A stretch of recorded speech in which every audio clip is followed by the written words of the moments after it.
going on, y'all? It's your boy Pat, aka the Active Activist. Finally got a break in this truck. Gotta sit for a little while before we drop this load off at 6 in the morning, but just want to come chop it up a little bit about what I've been seeing in the manosphere, more specifically the black manosphere, the Negro Manosphere. I recently started watching Angry Man. He is an OG in this space, a legend, a Hall of Famer that would definitely be on the Mount Rushmore of the manosphere, of the Negro Manosphere, if not the manosphere in general. Been watching this dude for over a week. He been spitting some real shit.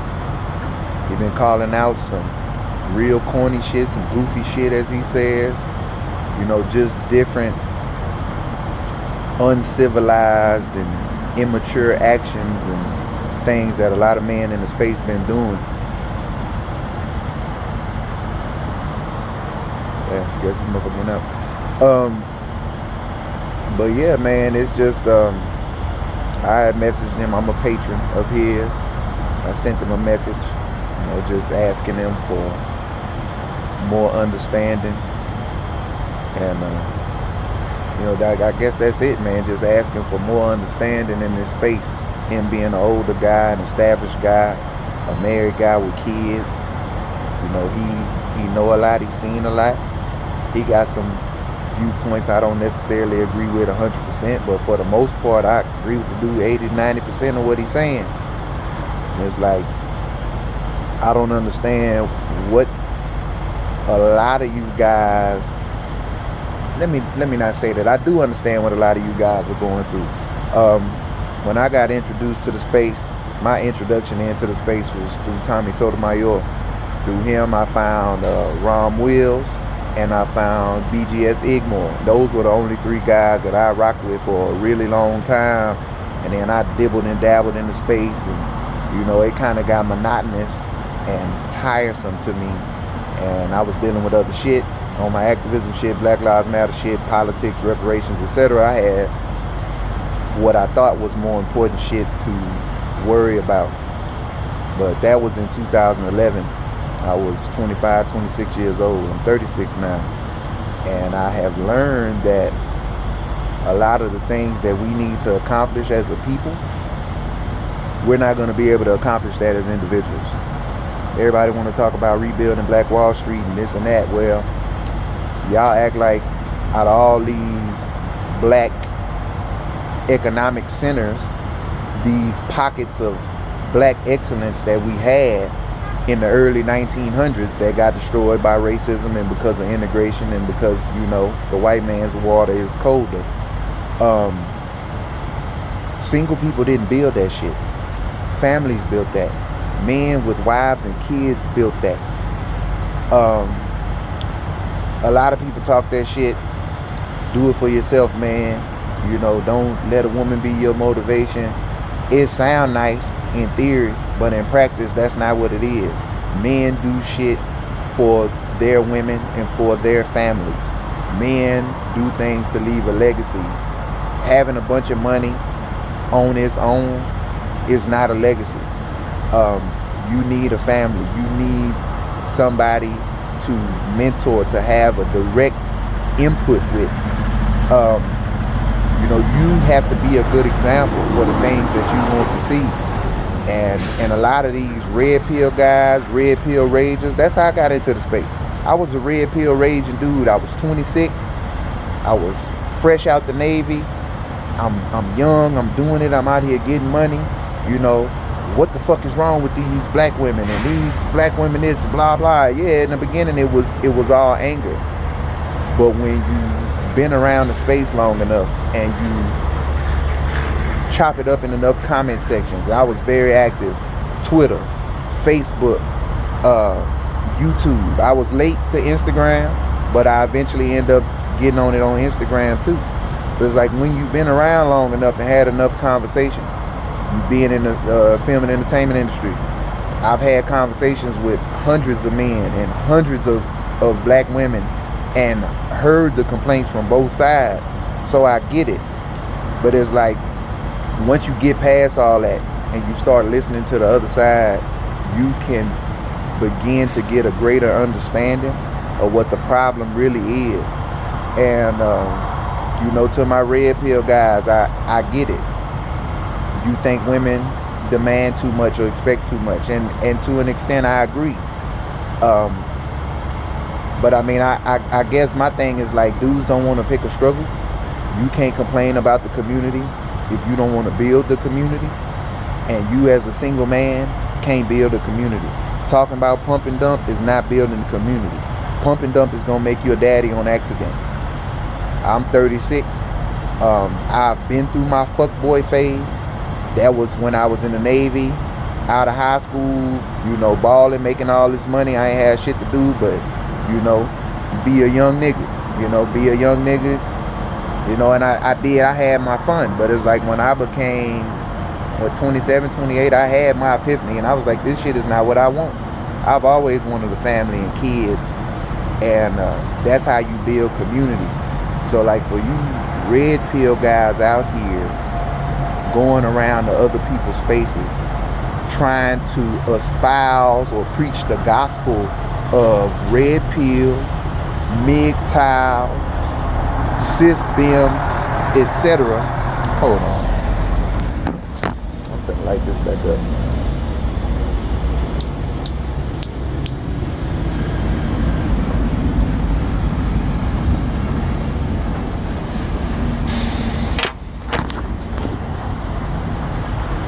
Yeah, you want to preach all these different philosophies,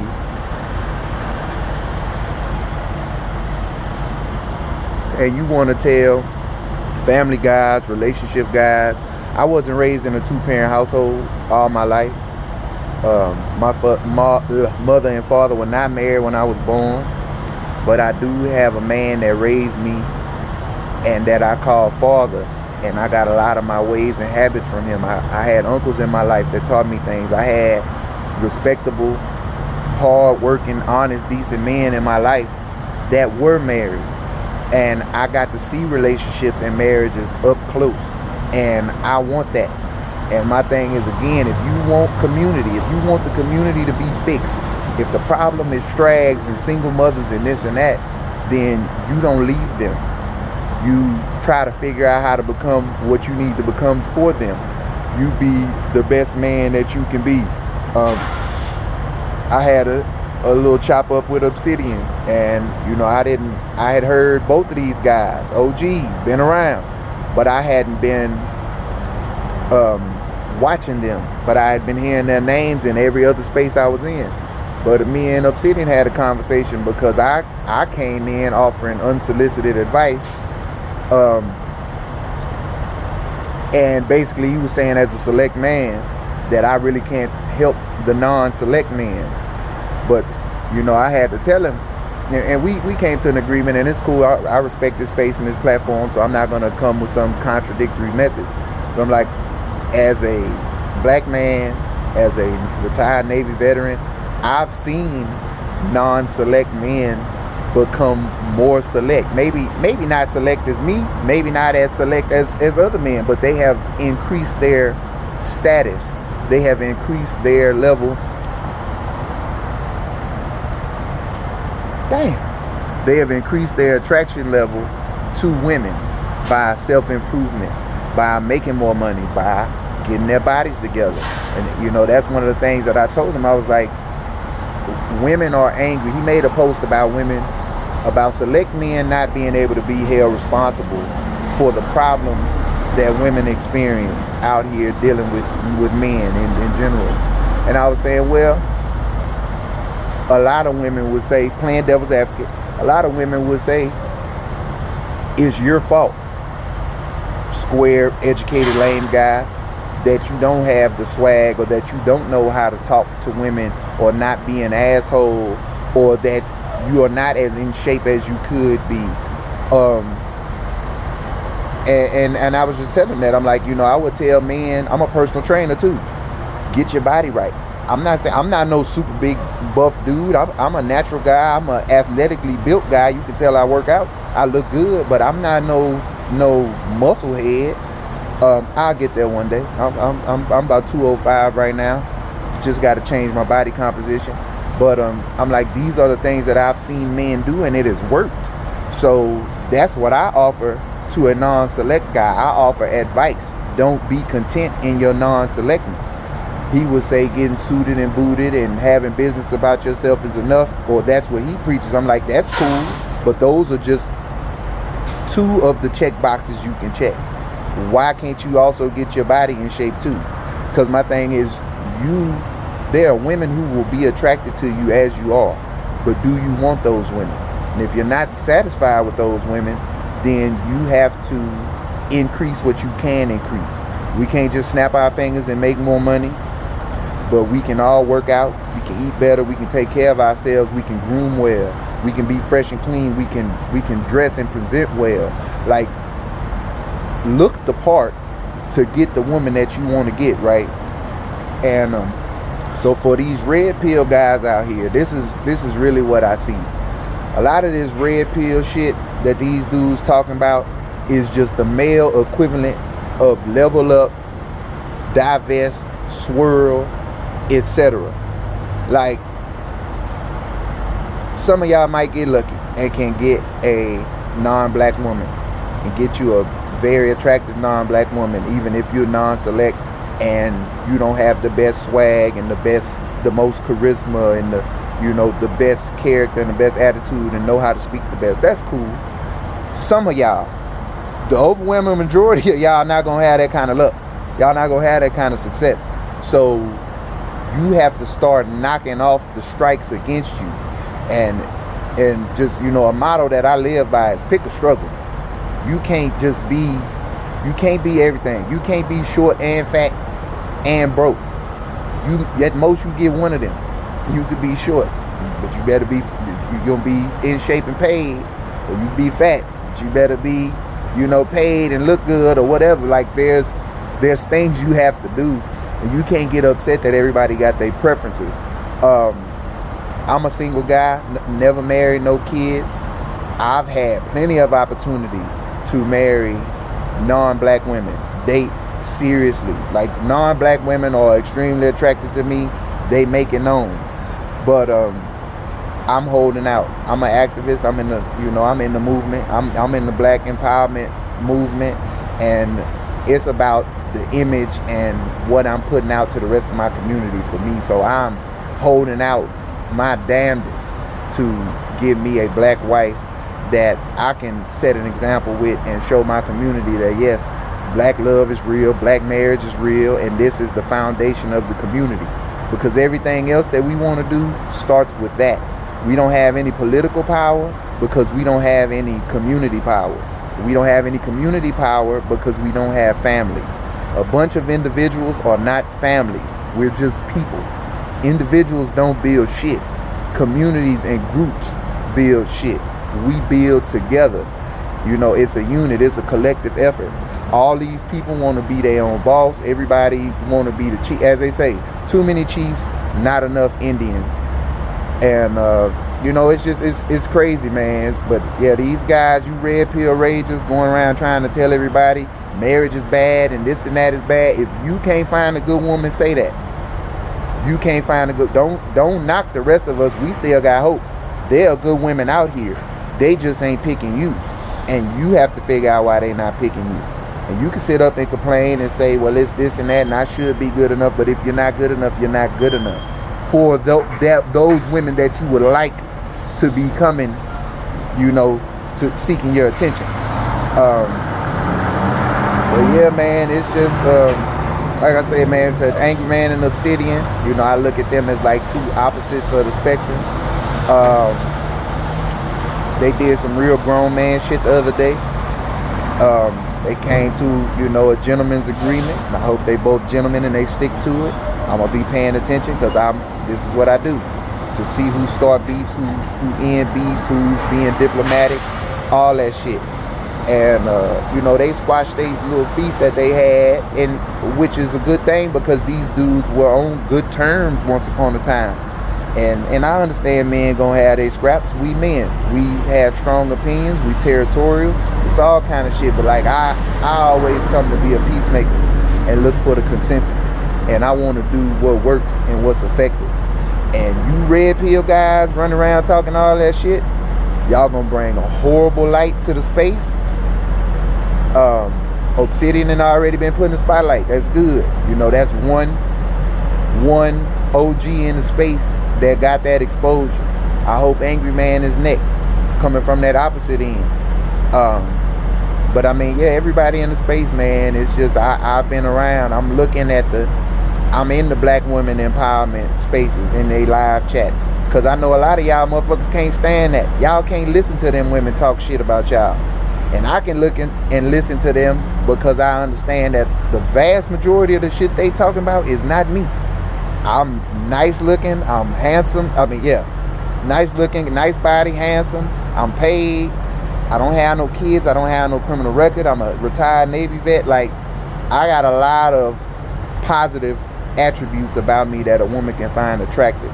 And I'm one of the lucky ones. And I'm in the space to try to help the non-select, but more specifically the select men, because what I learned about the select men is what the women say about select men is true about most of us. Select men are assholes. Select men run with yes boys. They run with other dudes who gas them up. They don't ever tell them they wrong. They support the fuck shit. Select men treat women like they're optional, and we got to get to a point. And again, if you don't give a fuck, you don't give a fuck. A lot of y'all red pill dudes don't give a fuck. Talking about, well, if I marry a black woman, that child's gonna be black. How is the black community gonna go? Okay, well, if that's how you feel, we just gonna mix the whole community out. We just gonna, what they say, miscegenate. We just gonna mix it all up. You can go to whatever country and have your black kids. We can't be a black community all spread out. We have to have a home base. We have to have some foundation. It's like, if you don't give a fuck about black American culture, the black American struggle, the black American community, okay, ain't nothing I can tell you. You don't give a fuck. I mean, it is what it is. I hope it don't ever come back to bite you in the ass.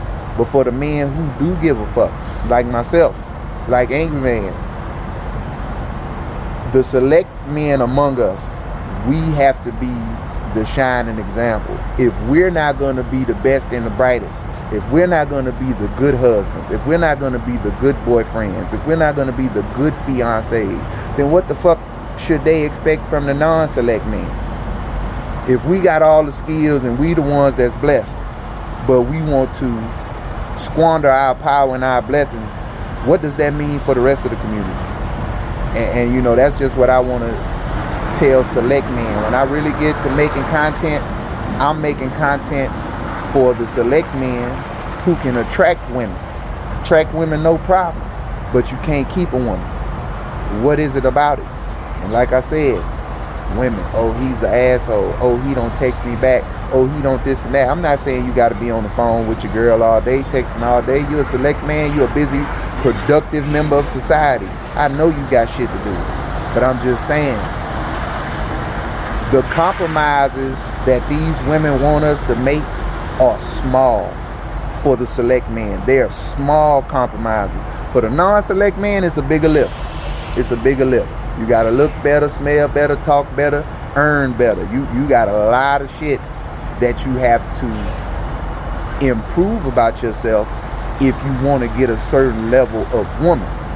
I said, I'm an 8 on a bad day. That's how I feel. I'm in the model industry. I'm in the TV, film, entertainment industry. I'm an 8 on a bad day. I need a woman that's at least an 8 to match me, quote unquote, match my fly, as people like to say. But I know it doesn't include just physical beauty, but her mindset. I'm a good man. I'm a quality guy. Like I'm family oriented. I'm loving. I'm bossy in a good way, as my sisters tell me, as the other women I've met that love me in my life, friends and family say. I'm selfish, but I'm a good selfish. I'm not a malicious selfish. I'm selfish, but you know my selfish is my way, but it's for everybody's benefit. I thought about the shit, and you know, and even to that, I am a communicator. I'm willing to talk. I want to hear your opinion. I'm that kind of guy. I'm going to ask you. But like, a lot of guys don't have those kind of characteristics like I have. And I just want to tell guys, you know, you select guys in this space that are in your 30s and 40s and don't have kids and aren't married and would like to be married with kids. You know, I've turned down being on some television shows. Ready to Love season 1, B Simone, Be My Boyfriend, a spinoff to Married at First Sight or The Bachelorette or something. The producer matched with me on Tinder and was like, you want to be on the show? And I was like, I was pursuing somebody at the time, so I didn't want to go on TV to do that. But I'm just saying, man, I'm talking to y'all as a guy that gets attention from women and that talks to women, and I understand what the real issues are. And a lot of this shit that they say out their mouth, oh, they need this and they need that, a lot of that shit flies out the window. If your sex game right, your body game right, and you treat them right, and you're not a bum. Don't be a bum. Don't be a quote-unquote dusty. You can't just be broke and lazy. But if you at least can take care of yourself, take your girl out, you know, spoil her occasionally. Don't got to be the Birkin bags and luxury this and taking trips and all that. It doesn't have to be that. But y'all listen to these women say this shit and y'all take it to heart like, oh man, that's 100% true. It's not true. I know six-figure nurses taking care of bums because the dick is good or because the dick is decent and they just want a man. And that's what I'm saying. Like, the bar is low. When women say that, oh, the bar is through the fucking floor, the bar is in hell. Well, to some women it is. But I'm just saying, you can be better than that. You don't have to stay in this perpetual state of being bitter and angry and mad and saying fuck black women and fuck the black community. You don't have to do none of that shit. So, you know, but it's just, it is what it is. I'm somebody, I don't really like to try to pick sides like that unless, like, if this Angry Man Obsidian shit, if I see somebody break the truth, I'm gonna be like, damn, like, I'm gonna feel away. Because it's like, y'all was on some grown man shit and somebody decided to be a bitch about it. So, but shit like that, man. Other than that, man, I'm pro manosphere. I'm pro Negro Manosphere. I don't hate women. I love women. I love black women. The strags, the super ratchets, the outer orders that's proud to be out of order. The I don't need no mans. You gotta see through all that shit. If they truly don't want to be, you know, in order and be in cooperation with a man, you'll figure that shit out. But a lot of these women just need a good man in their life. Be that good man. You know, be that, offer that to them, show them something different. I mean, if you don't want to do that, I don't know, man. You don't want to be a part of the solution. You just want to bitch and complain and go get somebody that's just gonna rock with the shit you bitching and complaining about. But like I said, that ain't gonna get us where we need to be as a black community in the United States. And I just want better for us. But I love y'all. I'll holla at y'all.